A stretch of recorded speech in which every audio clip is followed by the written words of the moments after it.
주진우 라이브 스페셜.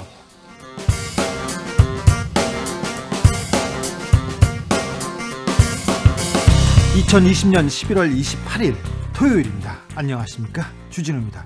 토요일 마지막 토요일입니다. 11월도 이제 다 갔습니다. 그러면 12월 하나 둘 셋 넷 4주 남았나요? 그러면 30몇주, 어이구, 올해도 다 갔습니다. 아무튼 토요일 이 시간은 주진우 라이브에서 일주일 동안 가장 중요하고 가장 재미있었던 부분만 모아서 다시 듣는 시간입니다. 그리고 묻힌 뉴스도 마구 파헤쳐보는 그런 시간입니다. 아시죠? 토요일에는 토요일의 남자 KBS 김기아 기자, 어서 오세요. 안녕하십니까. 토요일 오늘 방송만 들어도 일주일 동안 했던 주진우 라이브에서 재밌었던 중요한 거 다 뽑아라 먹을 수 있고 알았다니까요. 묻힌 뉴스 들을 수 있는 그런 주진우 스페셜 하는 날입니다. 네. 알겠어요. 김기아 기자입니다. 김기아 기자. 올해도 다 갔어요. 실화입니까? 예. 연말을 또 혼자서. 뭐 조용히. 그리고 어차피 저뿐이 아니고요. 네. 어차피 지금 연말까지 많은 분들이 코로나 때문에 가능하면 뭐 데이트나 이런 거 삼가하시고 집에 혼자 계시는 게 좋지 않겠나? 데이트까지는 괜찮습니다. 안 괜찮습니다. 안 돌아다니고 집에 있으면 괜찮아요. 그렇습니다. 자, 예. 지금 이 방송 영상으로도 만나보실 수 있습니다. 그렇다고 합니다. 자, 유튜브에서 주진우 라이브라고 검색하시면요, 밑에 하단에 라이브 나우라고 써 있는 게 있습니다. 그걸 누르시면 저희와 함께 지금 생방으로 즐길 수 있습니다.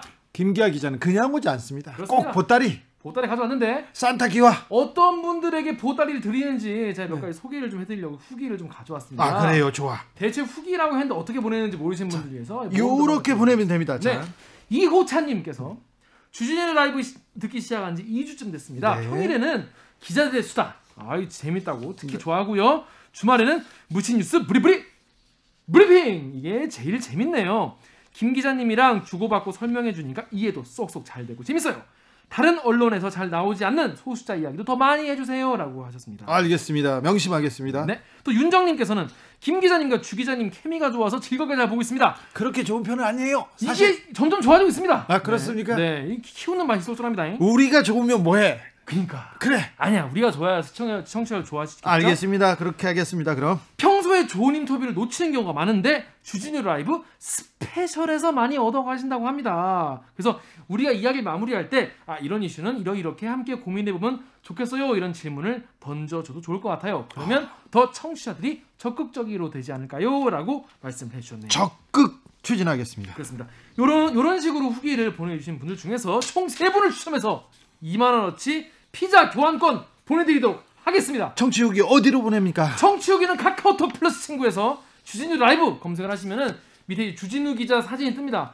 두려워 마시고 그거를 딱 친구 추가하시면요, 거기다가 카카오톡으로 친구에게 메시지를 보내듯이 후기를 보내실 수가 있습니다. 해치지 않습니다. 그렇습니다. 선물을 드립니다. 그렇습니다. 대신 뉴스도 해설해 드리겠습니다. 그럼 뭐 부리부리 자, 김기아 기자의 묻힌 뉴스 브리핑 시작해 볼까요? 네, 그렇습니다. 묻힌 뉴스 브리핑. 네. 쉽지 않아요, 그거. 그렇습니다. 부리부리. 저는 눈이 원래 좀 작아가서 짝찢어져가지고 부리부리가 아니래요. 그렇습니다. 네. 원래는 동글동글했는데 제가 눈치를 하도 보다가 이렇게 찢어졌어요. 그래도 아직 살아있지 않습니까? 아이고, 나 KBS 와가지고 눈치 보느라고 이렇게 더 찢어지고 있어요. 자, 첫 번째 뉴스는요, 롯데마트 이야기예요. 여러분 예전에 이 기사 보신 적 있을 거예요. 롯데마트에 갑질을 신고했던 납품업체가 있는데요. 이 납품업체 덕분에 4년의 조사 끝에 롯데마트가 이 납품받는 업체들로부터 엄청난 갑질을 했었던 것이 확인이 됐습니다. 예? 자, 그런데 문제는 이 업체가 지금 굉장히 어려움을 겪고 있다고 합니다. 이런, 혹시 또 롯데마트에서 니네가 나 신고했어? 그러면서 갑질을 또 하고 있는 거 아닌가요? 뭐 그런 비슷한 이야기인데 설명을 드릴게요. 이게 어떤 거냐면은 지난해 공정거래위원회가 롯데마트한테 과징금을 부과했는데 네. 408억 원. 네. 이거 가장 큰 액수거든요. 큰 액수입니다. 네. 한지가 이게 왜 했냐면 납품업체에게 단가 후려치기. 그러니까 쉽게 말해서 야, 더 싸게 공급해줘. 네. 더 싸게 줘, 이런 거죠. 그리고 할인 행사 비용 떠넘기기. 본인들이 할인 행사를 했는데 네. 그 비용을 납품업체에게. 이거 나쁘네요. 네. 그리고 판촉비, 인건비 그것도 떠넘기기. 이거 나쁘네요. 이거 나쁜 네, 행위입니다. 그래서 이거를 한 납품업체가 대표와 신고를 해가지고 4년의 조사 끝에 결론 났는데 이 업체가 굉장히 힘들었다고 합니다. 원래는 연 매출이 뭐 680억 원에 직원 수가 140여 명이었는데요. 이 돼지고기를 납품하는 업체였다고 해요. 예. 신화라는 곳인데 지금은 직원이 16명이라고 합니다. 네, 지금 부당함에 항의했다는 이유로 그렇습니다. 롯데마트를 지금 신고했다는 이유로 이렇게 어려움을 겪고 있습니까? 그렇습니다. 왜냐하면 이제 뭐 매출 소송이 다 끊기고 했을 테니까요. 네. 그런데 지금 법정 관리를 받고 있는데요. 이 대표 윤영철 대표가 호소문을 발표했습니다. 뭐라고 네. 했냐면 정말 통탄할 일은 공정위원회가 갑질 기업의 부당함을 밝혀냈는데도 피해 손실액, 그러니까 이 신화란 업체가 피해를 본 손실액을 보상받으려면은 5년 이상 걸리는 민사 소송을 거래한다는 거예요.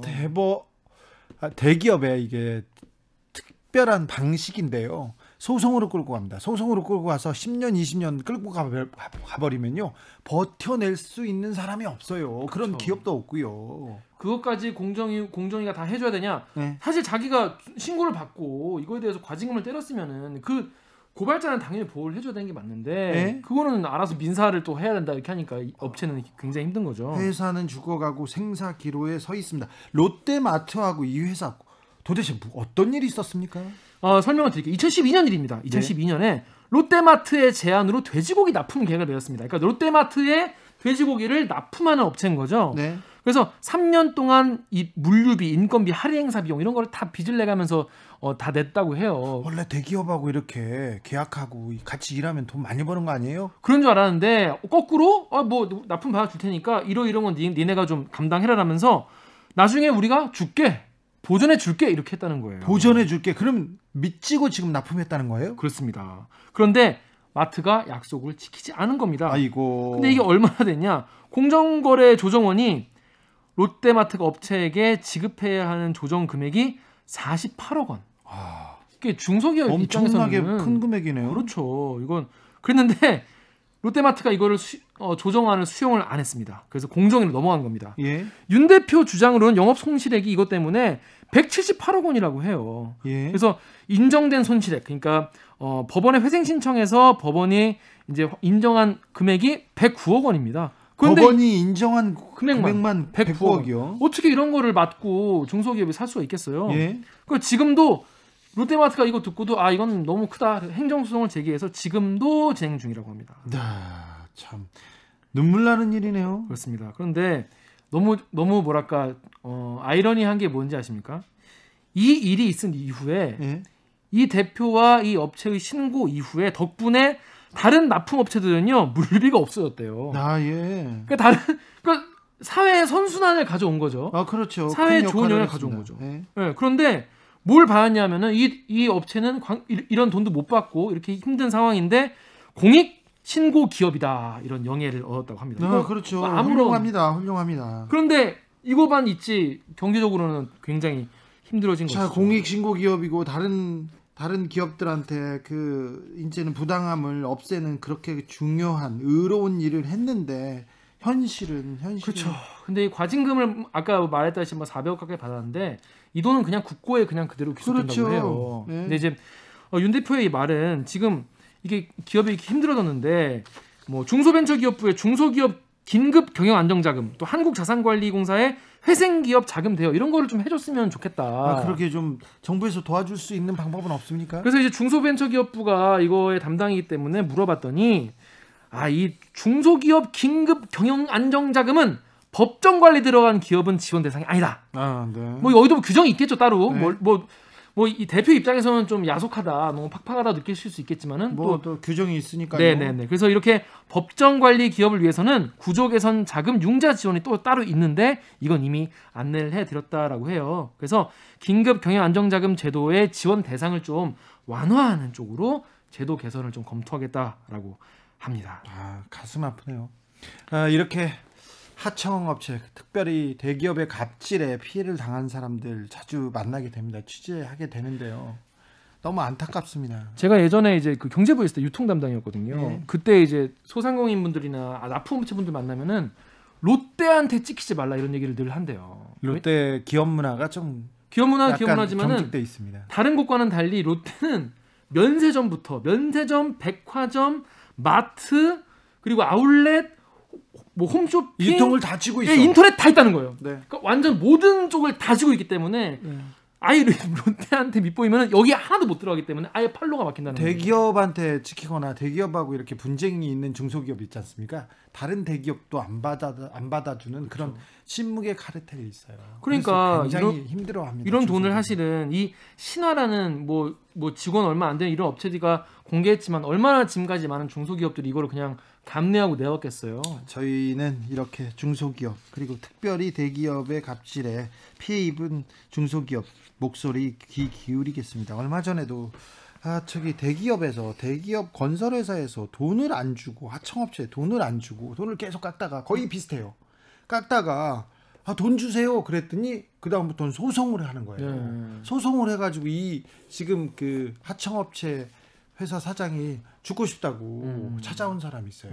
우리가 좀 더 파헤쳐봐야 되겠네요. 그렇습니다. 예, 알겠습니다. 저희는 아무튼 소상공인 그리고 힘들다고 외치고 있는 중소기업 이렇게 목소리 기울이겠습니다. 다음 묻힌 뉴스로 가볼까요? 네, 다음 묻힌 뉴스도 대기업 이야기입니다. 현대자동차 이야기입니다. 현대자동차 요새 잘 나갑니다. 잘 나가는데 요즘에 또 전기차를 만들고 있죠. 전기차도 잘 나갑니다. 네, 지금 이 주진우 라이브 지금 스페셜 지금 차 운전하시면서 들으시는 분도 많이 계실 거예요. 그런데 이제 자동차 얘기인데 전기차 코나 이야기입니다. 요즘에 많이 보이죠. 예. 요즘에 많이 보이는 코나 이야기인데 운전자 A 씨가 집 근처에서 운전을 오래 하신 분인데 집 근처에서 내리막길을 달리다가 옹벽을 차로 그냥 들이박은 겁니다. 근데 그냥 받았어요? 얼마나 세게 받았냐? 너무 잘 달리네. 전치 6주. 어이구 이거 전치 큰 부상입니다. 6주의 큰 부상을 입었습니다. 어떻게 됐냐? 설명을 들어보니까요. 길을 가다가 갑자기 가속을 하게 된 거예요. 코나 차가. 예. 그래가지고 브레이크를 밟았겠죠? 네. 근데 브레이크가 말을 안 들었다고 합니다. 아이고. 그 내가 잘못 밟았나? 그래서 엑셀도 밟아봤대요. 근데 이건 엑셀이야. 그 다시 브레이크를 밟은 거예요. 이러다가 속도가 150km까지 올라갔다고 합니다. 오, 그냥 일반 도로에서요? 네네네. 그런데 이분이 더 내려가다가 내가 죽겠구나 싶어가지고 옆으로 확 틀어가지고 옹벽을 그냥 박은 거예요. 일부러 받았다고요? 예, 일부러 타려고. 브레이크가 제대로 작동하지 않았다는 않은 것 겁니다. 같은데 네. 큰일 날 뻔했습니다. 누구 지나가는 사람이 있거나 차가 있었으면 인명사고가 날 뻔했는데 그렇죠. 어이구 근데 이런 일이 지금 한 번이 아니죠? 이게 사실 들어본 것 같아요. 그 뭐 자동차 입장에 그 회사 입장에서는 네. 이런 거 한두 건 가지고는 사실 그냥 좀 무시하고 싶을 거예요. 네. 왜냐하면 이런 한두 건 같은 경우에는 사례가 좀 모아지지 않아 자기들도 원인을 잘 모르는 경우가 많이 있고요. 네. 그리고 이런 한두 건 때문에 또 괜시리 발표했다가 자동차 판매에 또 악영향을 주면 안 그렇죠. 되니까. 리콜하면 돈 많이 든다고 얘기하죠. 또 그렇죠. 그런데 이런 문제가 생기면요 자동차 회사에서 잘 조사해야 되는데 그리고 정부에서 잘 조사해야 돼요. 그런데 이거 소비자 피해자한테 증명하라고 그래요. 그러니까 그게 말이 됩니까?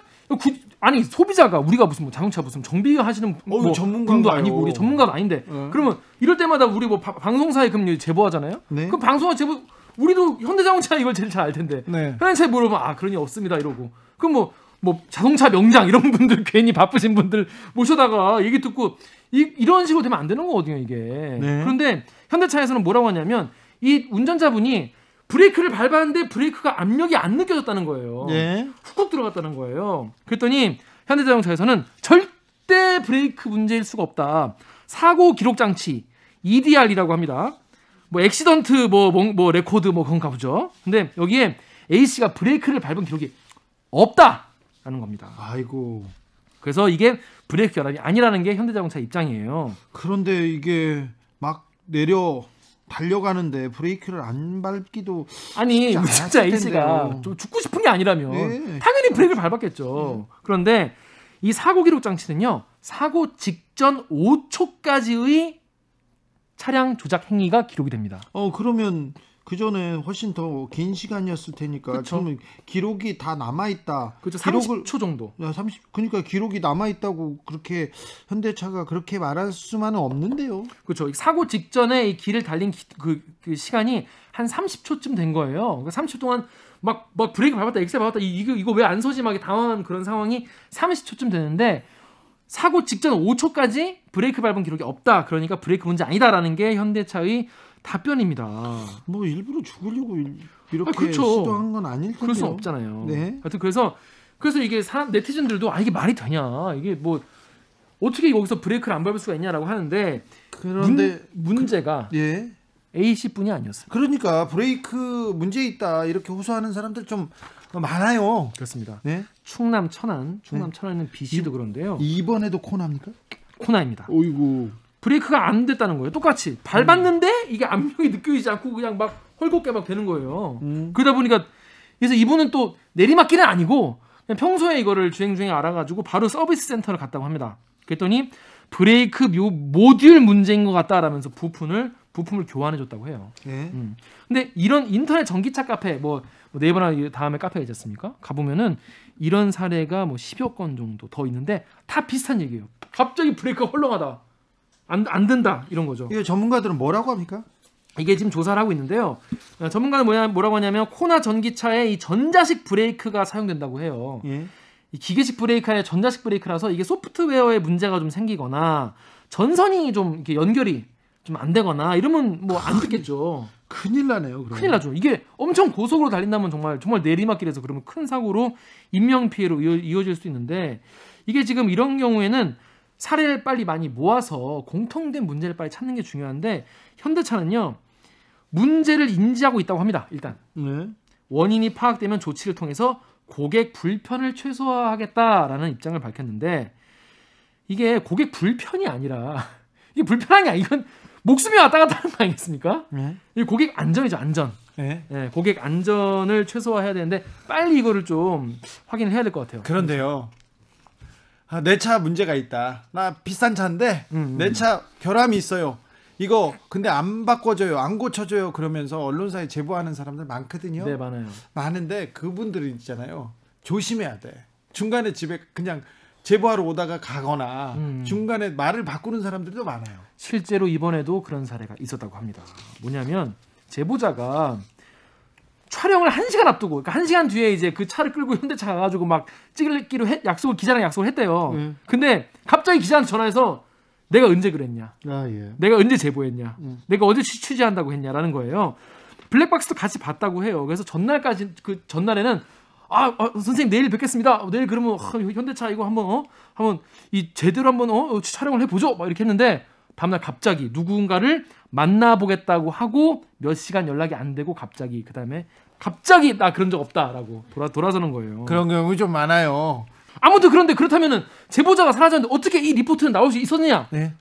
제보자가 끝없이 나왔다는 겁니다. 아이고. 계속 제보자 와가지고 이렇게 기사가 나오게 됐습니다. 코나.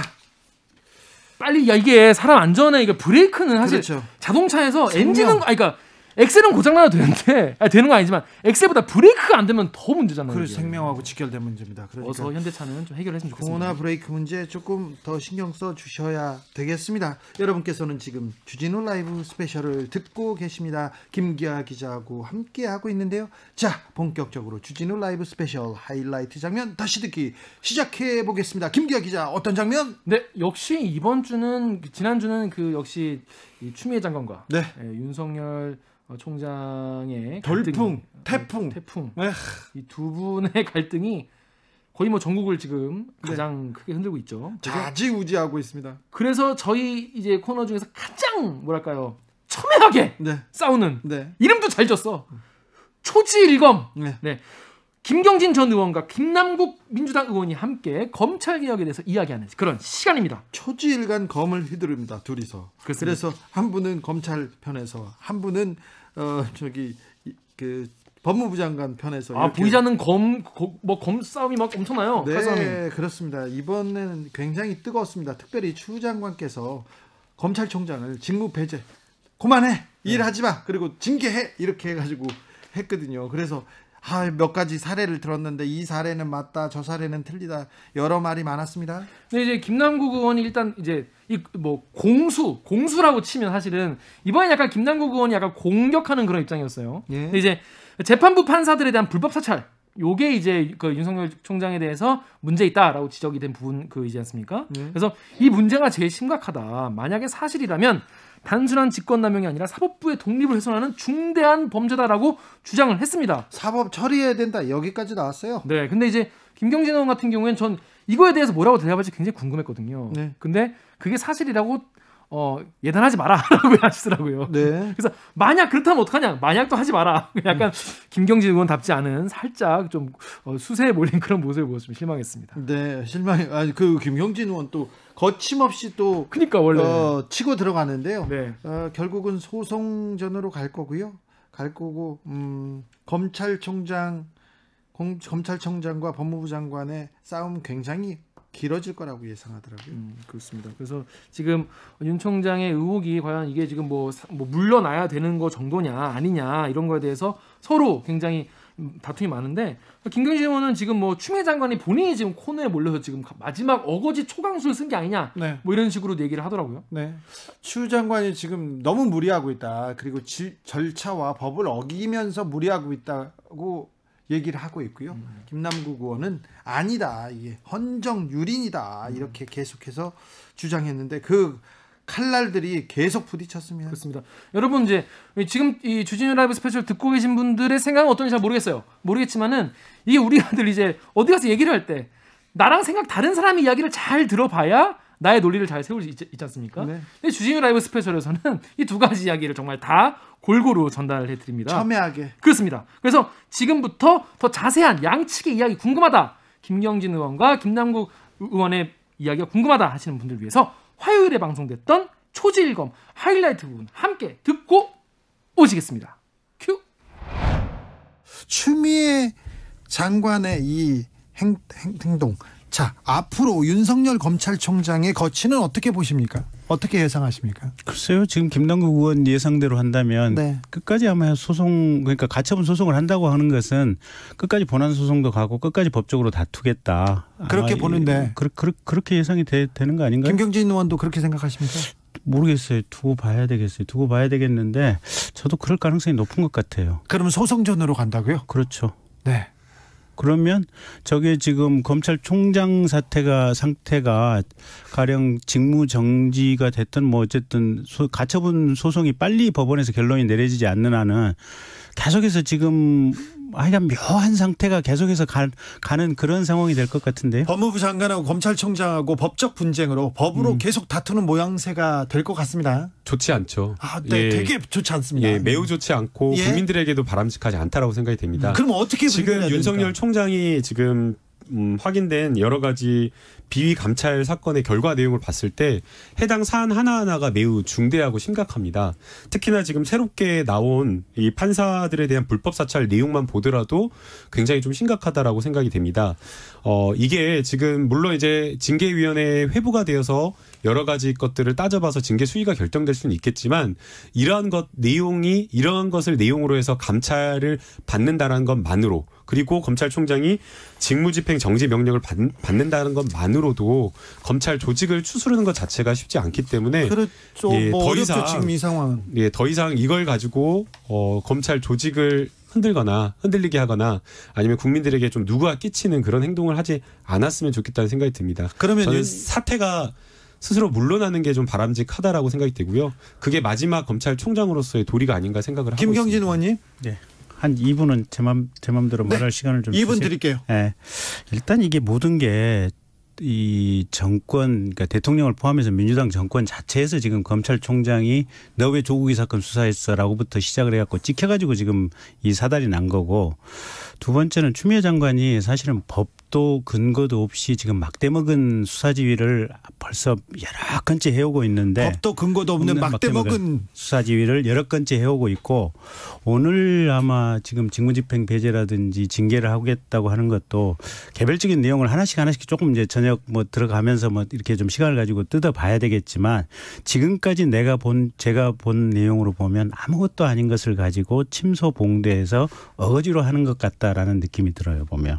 아까 말씀드렸다시피 홍석현 만났다고 하는 것이 도대체 무슨 문제인지, 그다음에 법조인 대관 훑어보면 이런저런 내용이 이제 뭐 대부분 들어가 있는데 그 외에 플러스 알파로 그러면 거기 정보팀에서 뭘 얼마나 수집을 했는지 그건 좀 봐야 알겠고, 한명숙 사건 같은 경우는 사실은 기존의 대부분의 유죄 판결 다 확정된 걸 그걸 가지고 뭘 감찰을 하겠다고 하고 그걸 가지고 뭘 하겠다고 하는 건지, 한동훈 사건은 지금까지 아무것도 뭐 나온 게 없고 전문수사심의위원회 회부에서 의견을 들어보라고 하는 것이 그게 감찰 대상이고 징계 대상이 되는 것인지, 저는 추 장관께서 거의 코너에 몰리니까 그냥 어거지로 초강수를 쓴 것이 아닌가 지금 이런 생각이 들고요. 아마 이걸 가지고 우리 사회가 한 일주일 이상 토론해 보면 어느 정도 그 흐름이나 가닥이 잡히겠죠. 김남국 의원.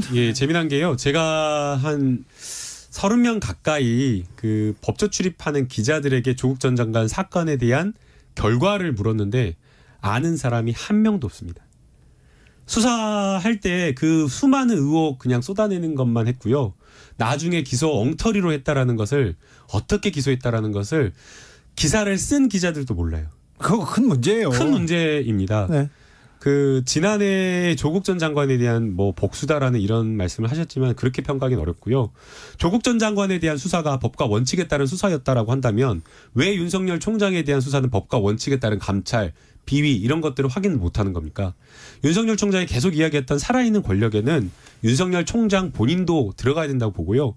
법과 원칙을 지켜야 되는 것은 무엇보다 검찰총장이 더 솔선수범해야 되기 때문에 지금 이러한 어떤 비의사실이 나왔다는 것만으로 스스로 부끄럽게 생각하고, 그리고 검찰 조직을 이끌지 못하는 것으로서 이미 본인이 국감장에서도 자기는 식물총장이다, 검찰에 대해서 지휘권을 잃은 것처럼 이야기를 했기 때문에 그것만으로도 검찰총장으로서의 자격이 없기 때문에 지금 이 정도 수준에 왔다라고 한다면 검찰 윤석열 총장이 스스로 법으로 다투겠다라고 할 것이 아니라 부끄러운 줄 알고 물러나는 게 저는 도리라고 저는 생각합니다. 2738님이 윤석열 총장과 싸움만 하는 추미애 장관도 업무 배제하고 장관 해임해야 하지 않을까요? 이런 의견 저도 한 주셨고요. 1분 반론할 기회를 드릴게요. 네. 6393님 대통령께서 결심하시길, 이런 의견 주셨습니다. 자, 김경진 의원 1분 발언이 있습니다.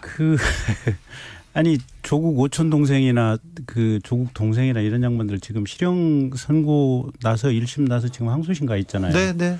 그다음에 조국 본인이나 조국 부인 같은 경우는 아마 1심 재판 계속 중이고, 네, 재판 기다리고 있습니다. 판결을. 재판 진행 중, 판결 곧 날 거 아니에요. 네. 그리고 얼마 전에 조국 본인이 아마 부인 재판인가 나와가지고 계속해서 뭐 본인 장관 시절에 법정에 가서 다 얘기하겠다 그러고 끝까지 지금 뭐 140 몇 개 항목에 대해서 묵비권 행사합니다. 이러시지 않았어요, 보면. 그러니까 일부 유죄 판결 난 사건도 있고 일부 재판 진행 중인 사건도 있고. 그렇잖아요. 그게 뭔지 아세요? 아니 그러니까 잠깐만. 예. 예.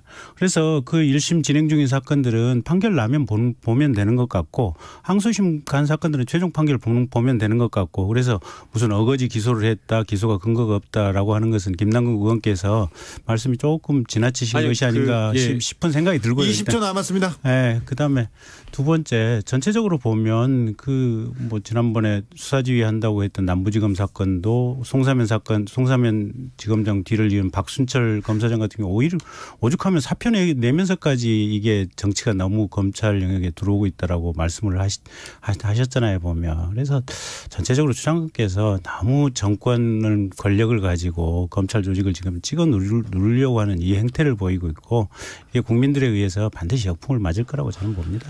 자, 이 문제가 그러면 조국 전 장관에서 시작된 사건인가요, 이게? 꼭 그렇게 보기도 어렵잖아요. 거의 이제 그 즈음 전후부터 시작을 해가지고, 네.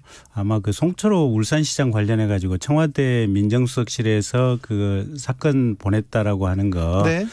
그게 결과적으로 보면 지금 문재인 대통령도 연결 가능성도 있다고 아마 검찰에서 보는 것 같아요, 보면. 예. 지금 현직 대통령이니까 수사를 못하고 있는 이런 상황들인데, 그러면서부터 아마 대단히 좀 불편한 관계인데, 그게 아마 조국 장관 수사 전후 비슷한 시점에 맞물린 거 아닌가 싶어요. 자, 보면. 6617님께서 검찰 개혁이 과연 무엇인가요? 추 장관이 윤 총장을 경질하는 게 개혁인가요? 이렇게 물어보는데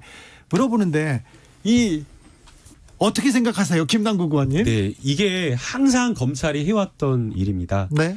검찰 개혁을 하고 정치 검찰을 축출하고 정치 검찰에 대해서 무엇인가 개혁하려고 하면 항상 검찰, 이 일부의 소수의 검찰은 마치 자기들이 핍박받는 것처럼 국민들의 눈을 돌리게 하고 사안의 본질을 복잡하고 흐리게 만들어버립니다. 사실 이 본질적인 문제는 검찰이 수사권을 남용해서 이 수사를 통해 가지고 정치에 개입하려고 했던 그 시발점을 먼저 검찰이 시작을 했는데, 이 사안이 어느덧 그냥 윤석열 총장과 법무부 장관의 갈등처럼 돼버린 거거든요. 그래서 이 사안의 본질, 그 시작을 국민 여러분들께서 정말 냉철하게 좀 바라봐 주셨으면 하는 바람이고요. 제가 이 사안을 좀 비유하면요. 여자친구랑 제가 가다가 어떤 깡패가 시비 걸어가지고 여자친구를 보호하려고 제가 그 불량배하고 시비 붙어가지고 싸우고 있는데, 느닷없이 시민이나 경찰이 와가지고 왜 같이 불량배하고 싸우느냐, 쌍방폭행이다 라고 이렇게 하는 것처럼 똑같은 상황입니다. 그래서 왜 이 문제가 갈등이 시작됐는지, 그 부분을 꼭 국민들께서 지치지 않고 바라보셨으면 좋겠습니다. 김경진 의원님, 네. 지금 이 사건의 본질이 뭐라고 보십니까? 정권에 찍힌 거지 뭐. 정권에 찍혀서 예, 문재인 정권에 대해서 수사를 하니까 결국은 아까 말한 저게 핵심이에요. 아마 울산 사건하고 지금 조국 사건, 그다음에 유재수 뭐 이런 사건들 네. 이 수사하니까 대단히 불편하게 생각을 했고 그러면서부터 여권이 윤석열 검찰총장하고는 절대 같이 갈 수 없구나. 그러니까 사실은 윤석열 검찰총장 임명을 할 때도 그때도 아마 민주당 내부에서도 반대가 많았어요. 반대가 많았어요. 저 네. 사람 성격이 워낙 단순하고 강한 사람이기 때문에 네. 아마 앞뒤 안 가리고 좌우 안 가리고 네 편 내 편 안 가리고 칼을 찌를 것이다. 그런 우려들이 있어서 반대들이 좀 많았는데 대통령께서 제가 볼 때는 조금 아마 판단이 좀 독특하신 면이 있어서 그런 반대를 물리치고 임명을 했는데 네. 그게 눈앞에 현실화가 되는 순간 아마 범여권 전체가 그냥 볼때처럼 달라들어서 총장 저거 쫓아내야겠다. 뭐 이 아니요. 생각을 한 것 같아요. 범여권 전체가 다 나서서 쫓아내야 된다. 앵커는 중립을 지키세요. 중립적으로 얘기하는 거예요. 중립적으로 얘기 안 하는 것 같아. 근데 그러면 대통령과 범여권 전체가 나서서 네. 지금 윤석열 축출 작전을 벌이고 있다고 보시는 건가요? 당연히. 꼭 그렇지만은 않은 것 같은데요. 이제 내부 분위기를 제가 전하면요. 네. 사실은 크게 관심이 없어요. 이 문제에 대해서 네, 이 그러니까 문제 나오면 피곤하다는 분들 많아요. 네, 법사위 의원들도 사실은 법사위에 올라와 있는 현안들이 되게 많거든요. 네. 뭐 공수처법 개정안, 그다음에 중대기업처벌법, 그다음에 공정경제산법 뭐 이런 현안들이 많다 보니까 사실은 윤석열 총장의 거취라든가 이런 어떤 갈등 문제에 대해서 저희가 막 논의하거나 그런 것들도 없고요. 법사위원들도 다른 일 때문에 바쁩니다. 이 얘기 네. 그만했으면 좋겠다는 얘기 그래서 하잖아요. 실제 이제 제가 스튜디오 들어오기 전에 많은 기자님들이 뭐 추미애 장관님과 뭐 사전 교감이라든가 상의가 있었느냐, 의견을 물어보는 게 알았느냐라고 하는데 전혀 저도 몰랐습니다. 네. 기자님이 오히려 거꾸로 말씀을 해주셔가지고 그제서야 해당 내용을 파악하고 알게 되었고요. 이 문제는 윤석열 총장을 뭐 여권에서 찍어내려고 한다라는 그 문제가 아니라 그야말로 윤석열 총장이 말한 대로 법과 원칙에 따라서 윤석열 총장도 본인도 잘못한 것이 있으면 그 대상이 되어서 이 정해진 규정에 따라서 정해진 절차에 따라서 직무 배제도 될 수 있고 징계도 받을 수 있다라는 것을 보여주는 그냥 대표적인 사건으로 저희가 이해하면 좋을 것 같습니다.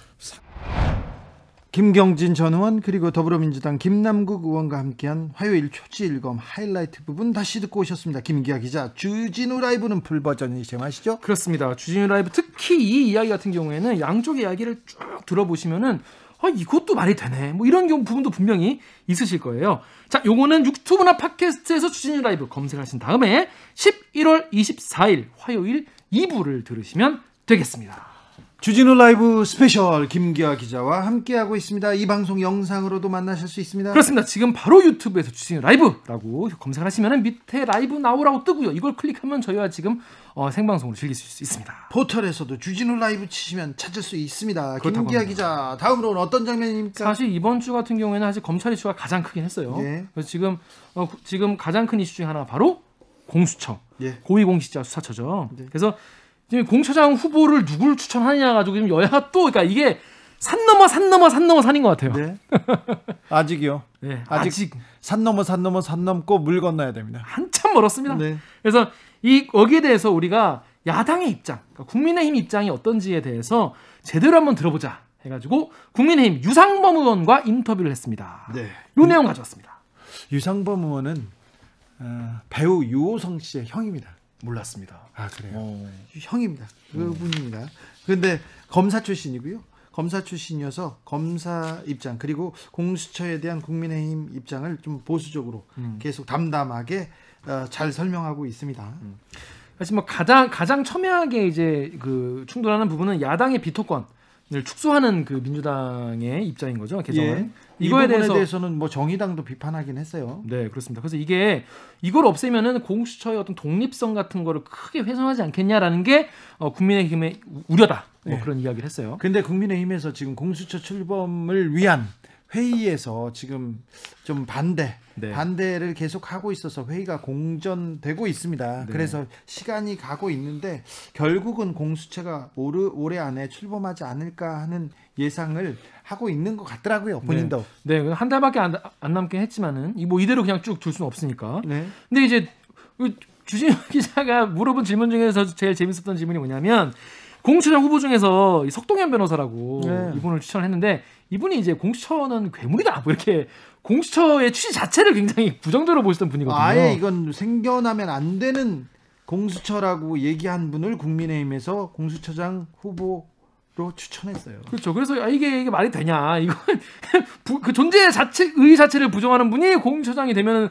만들자마자 없애겠냐? 없애는 거 아니냐? 이런 우려가 있다는 거예요. 그리고 본인이 공수처장 후보 수락했어요. 네, 수락을 또 했어요. 그래서 우린 잘 모르잖아요. 왜 그러시는지. 그래서 어떤 연유냐라고 물어봤더니 이거에 대해서 석 변호사가 뭐 오히려 더 잘할 수 있다는 식으로 설명을 했어요. 그거 듣고 보니까 또 고개가 끄덕여질 뻔도 했습니다. 아니 그러니까 그 좀 놀라운 논리를 거기서 말씀하셔가지고 재밌었습니다. 그렇습니다. 근데 보니까 국민의힘이 낸 이 공수처안 같은 경우 유상범 의원이 굉장히 뭐랄까 주도적으로 만든 안이더라고요. 네. 유상범 의원께서 공수처 개정안을 네. 공수처법 개정안을 직접 냈어요. 그래서 네. 기소권을 아예 뺐습니다. 네. 근데 수사권과 기소권을 갖는 고위공직자 수사처 이거는 출범부터 공수처 처음부터 가장 핵심적인 내용이었는데 그렇죠. 핵심적인 내용 중에 한 부분을 뺐습니다. 그렇죠. 기소 독점주의라고 해서 검찰만 기소할 수 있는 이거의 폐해를 없애자는 취지도 있는데 네. 기소권을 빼버리면은 그러니까 다시 돌아가자는 건데 이게 또 기소권과 수사권이 다 있으면 너무 세다. 기소권이 없으면 너무 약하다. 뭐 이 두 주장 중에 어디엔가 정답이 있을 것 같습니다. 예. 국민 여러분들 한번 판단을 해보시면 좋을 것 같아요. 자, 저 자세한 이야기 궁금하신 분들을 위해서 월요일 훅 인터뷰 하이라이트 부분 함께 듣고 오시겠습니다. 큐. 의원님 여당에서 공수처법 개정안 카드를 꺼내고 있습니다. 그 부분에 대해서 강하게 비판하셨는데 가장 큰 문제가 뭐라고 보십니까? 야당의 비토권을 인정한다는 거는 네. 여당에서 공수처장은 정치적 중립성, 독립성을 지킬 수 있는 사람을 뽑겠다. 예. 야당의 동의를 받는 사람을 뽑겠다고 하는 약속입니다. 예. 그것이 작년 12월 민주당 이해찬 대표를 비롯해 많은 의원들이 국민들에게 야당의 비토권을 인정한다는 그 이유기도 하고요. 네. 그런데 그 야당의 비토권을 없앤다는 것은 공수처의 독립성과 중립성을 이제 고려하지 않겠다. 예. 라고 선언하는 거랑 다름이 없습니다. 그러니까 정치적 입장을 같이 하는 그 공수처장을 뽑거나 예. 그게 아니면 공수처장으로서 업무 영역을 갖추지 못한 사람을 뽑아서 사실상 공수처 차장과 검사들로 하여금 그 정치적 사건을 본인들의 입맛에 맞는 방향으로 처리하겠다. 예. 이제 이렇게 의심이 갈 수밖에 없고 그렇다면 무소불위의 수사권을 행사할 공수처가 결국은 정권의 보위부가 될 수 있는 위험성이 높기 때문에 저희가 반대를 하는 겁니다. 네. 국민의힘에서 공수처장 후보로 네 분을 이렇게 추천했었는데요. 네네. 그런데 그 국민의힘 추천위원들이 모든 후보들에게 비토권을 행사해서 사실상 후보 추천을 막으려고 한 거 아니냐 이런 비판도 있습니다. 여기에 대해서는 어떻게 생각하십니까? 먼저 그건 조금 잘못된 부분이 있는데요. 네. 국민의힘 그 추천위원들이 정부 의원 및 여당 의원들 그 추천한 후보들에서 반대표를 던진 건 맞지만 네.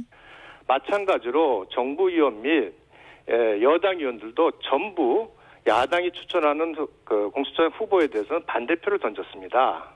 예. 그러니까 사실상 양쪽에서 다 각자가 추천한 후보들에 대해서 반대표를 던진 거죠. 지금 그러면 민주당도 국민의힘도 자기네들이 추천한 후보위원한테 지금 반대표를 던졌다고요? 아니 그 얘기가 아니라 그러니까 결국은 6표가 나오지 않게 각자가 반대표를 던졌기 때문에 추천이 안 된 거지. 네. 야당 의원들이 다 반대해서 추천이 안 됐다는 논리는 적절치 않다. 그건 잘못됐네요. 그러면 네네, 국민의힘 그렇습니다. 후보 추천원 거기도 만일 여당과 정부 의원들이 국민의힘에서 추천한 후보에 대해서 네. 찬성표를 던졌으면 이미 벌써 공수처장 후보 2명은 선정이 될 수 있었죠. 예예. 그런 차원에서 모든 추천위원들 간에 그 정치적 중립성과 독립성 또 수사기관을 그 거대한 수사기관을 이끌 리더십이나 도덕성 갖춘 인물에 대한 충분한 검증 시간이 없을 수도 있고 또 그 부분에 대해서 처음 투표하는 거라서 네. 뭐 동의가 이루어지지 않은 게 아닌가 이렇게 생각을 합니다. 네. 자, 공수처장 이거 추천할 수 있을까요? 공수처가 출범할 수 있을지 좀 걱정이 되는데요. 결국 방금 저기 국회의장 주최로 양당 원내대표가 예. 그래서 같이 모여서 회의를 하신 결과 예. 공수처장 후보 추천위를 다시 한번 열기로 그렇게 합의를 하셨습니다. 네. 이번엔 좀 성과가 날까요?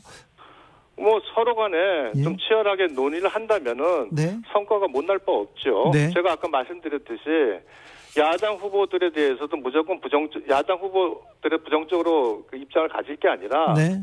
그 사람이 그 수사기관을 이끌 리더십을 갖추고 정치적 중립성, 독립성을 유지할 수 있다고 판단된다면 네. 정부 의원이나 여당 의원도 찬성을 한다면 공수처장 후보 추천은 언제든지 가능한 겁니다. 근데 의원님 근데 결국 서로가 추천한 후보에 대해서 네. 비토권을 던지면 공수처장 후보 추천은 좀 어렵죠.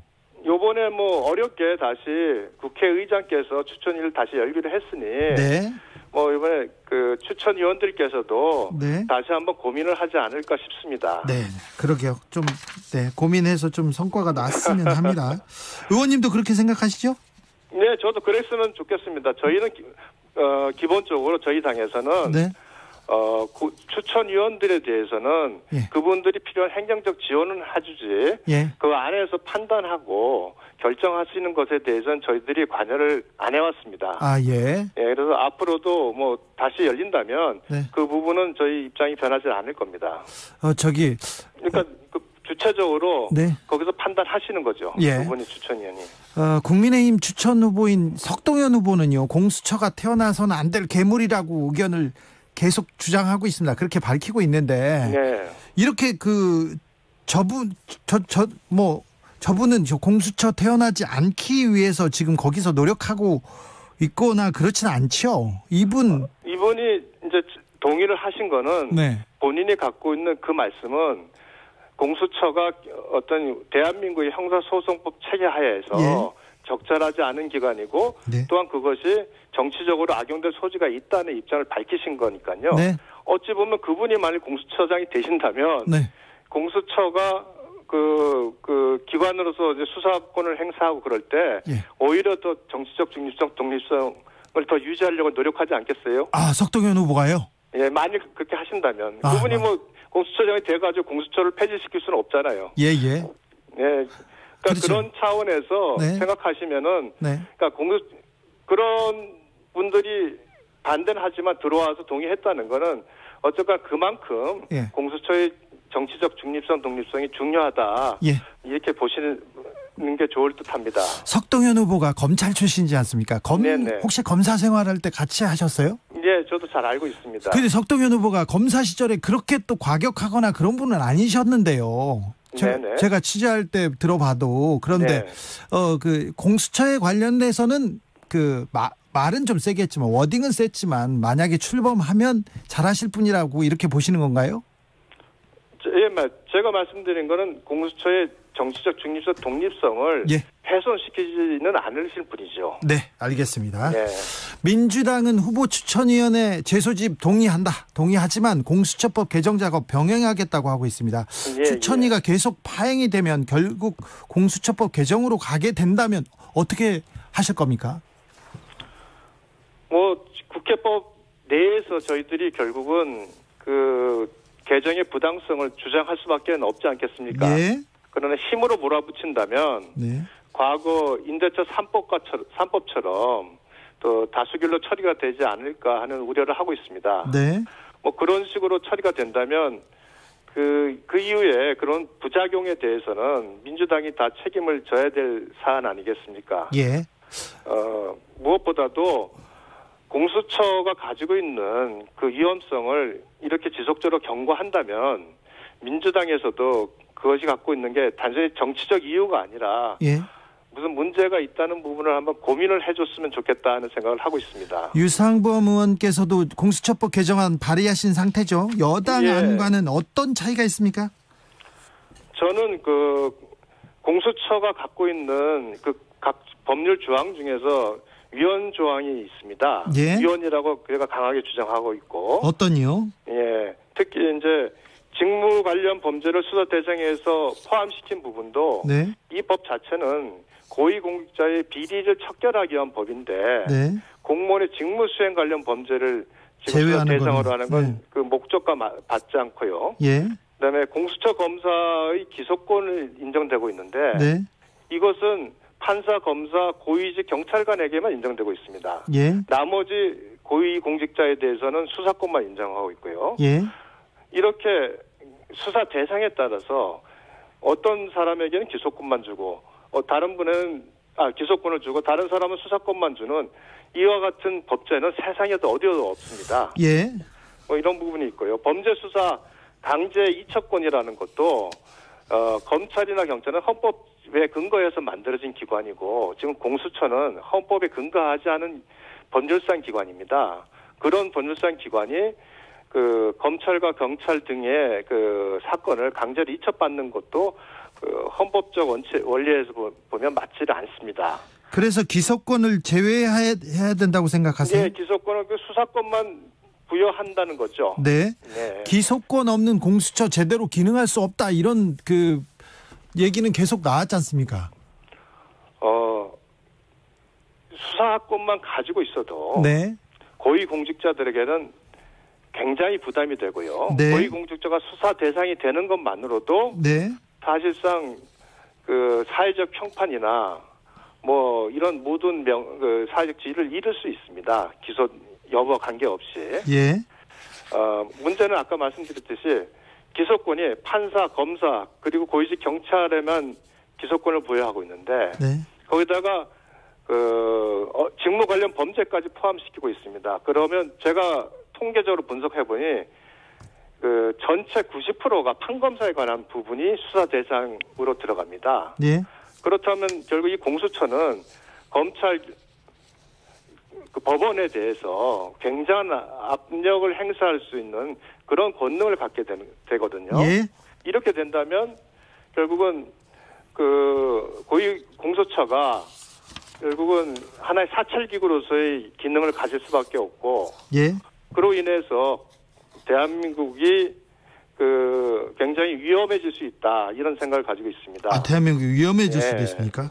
뭐 그렇게 말씀드린다면은 네. 그 정도 그러니까 대한민국의 사법 체계가 예. 위태로워질 수 있다는 것이고요. 네. 또 하나는 지금 검찰이 수사와 기소권을 가지고 있다 그래서 무소불위의 기관이라고 그렇게 얘기하고 있죠. 그래서 힘을 빼야 된다. 그래서 개혁해야 된다 얘기하죠.